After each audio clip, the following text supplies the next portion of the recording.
Fender's IPO. Yeah. Why is a company that's been around for decades going IPO right now? Well, they have a lot of debt.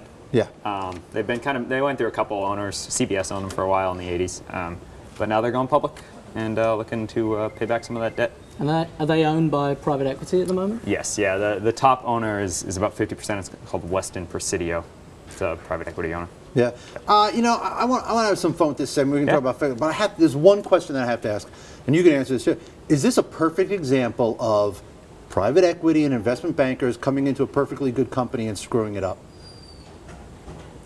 Well, I think in this case, it's more a company that had been screwed up for quite a while. Yeah. I mean, as I remember, you know, I'm no Fender expert, but as I remember, Fender was a bit of a mess in the 80s, and it's actually been improving since then, I think. Yeah, private equity, CBS owned them, and things weren't going that well, and private equity came in and have turned things around a bit. The debt they have, is for an acquisition they made in 2007. Right. That doubled their revenue. What was the company? Cayman. Yeah. Right. Cayman. The question I have really is really, I know if you're going to buy, I presume they go ahead with the IPO. If you're going to buy this stock, I mean, what are you really buying into? Because if I look at the US, I mean, that's a pretty mature market. I mean, we've reached, you know, we've reached a point where it's so mature. You know, air guitar is almost as popular as but you know, listen, there's always young kids out there who are coming up and learning to play guitar. Right, but aren't they? I mean, are they targeting international markets? So yeah, they have about 50% of their sales are U.S., but they have a lot of international sales, and they think China and India are two areas that are going to show some pretty good guitar growth.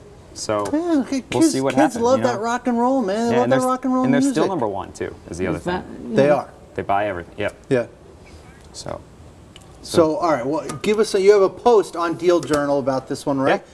Give us some other you pulled some stuff up from their filing. So yeah, there's a lot of kind of interesting things in there. I mean, they do claim to be kind of at the forefront in rock and roll with their bass guitar, which is with the bass guitar. With the bass guitar is actually what they cite later on. Yeah. So was the guy off to the side. The first electric bass.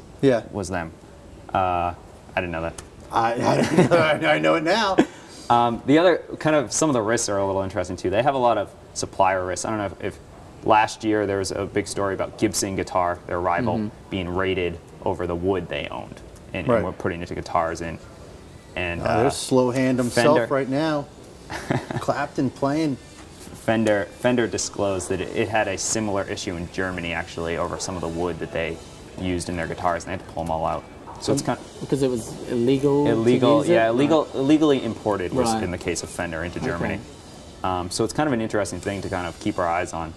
Yeah. Let me ask you guys this, and both of you fellow musicians can chime in. Yeah, I know. Right. In the age of pop music, synthesizer, do you think that the guitar still is sort of a preeminent instrument? Do you need it? Do you need it to make music? How dare you got GarageBand, How can you even right? ask that question? Well, I got it. My producer told me to ask it. I got to ask it. All right. Well, okay. How can your producer make you ask it?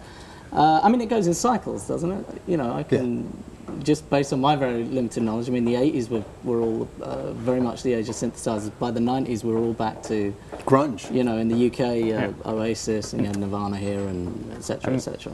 Think of rock stars. You think of a guitar player or a bass player, I guess, in some cases, but it's never the drummer. I mean, Ringo's not. You don't think of Moby. Yeah. You don't think of Moby, do you? Really? I don't. No. So I think it's Springsteen. I think the guitar is staying around. Absolutely. Yeah. All right. And what about there was something about mergers in there, right? Oh, yeah, is that something you could actually, if you're buying the stock, are you buying it to kind of just hope for an M&A deal? Oh well, there's not kind of a hint on whether they'd be the buyer or the seller, but they do say, you know, it's a pretty fragmented market out there for guitar makers, I guess. So there you go. All right, there you go. Fender, Dave Benoit, thank you very much.